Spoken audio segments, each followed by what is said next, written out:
د غزې شخړې پر مهال یوه زیږېدلې ماشومه 2 کاله وروسته د مور غېږې ته څنګه رسېدلې؟ دغه ماشومه څنګه له خپلې مور بېله او ورکه شوې وه؟ بشپړ جزئیات په ویډیو کې تر پایه وګورئ. پاتمنو لیدونکو ستړي مه شئ.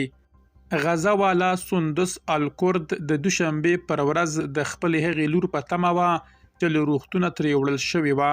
نوموړي BBC ته وویل د ویرې او خوښۍ کمساری احساس لرم. اندېښمنه هم یم ځکه چې ښایي تر 2 کلونو له سترګو پناه لور مې د مور په توګه ونه مني او ما هیڅ ونه پیژني. اغلې سندس دا مهال د غزې په یوه بله سیمه خان یونس کې د ناصر په نوم روغتون کې د لور لیدو ته په تمه وه. نوموړي د خپلې لور راتګ ته شیبې شمیرلې او په لاس کې یې ورته په خپلو لاسونو ګنډلې ګلابي رنګه جامې او ډالۍ نیولې وې.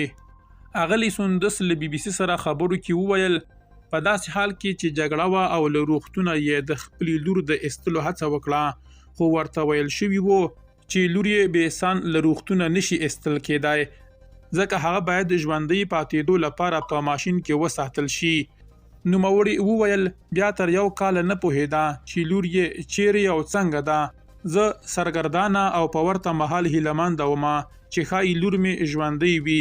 2 میاشتې وروسته مو په خبرونو کې واورېدل چې د الشفا روغتون ځینې نوي زیږېدلي ماشومان مړه شوي. ما د انځورونو پیدا کولو هڅه وکړه چې زما لورکۍ خو به پکې نه وي. درنو لیدونکو له مالتیا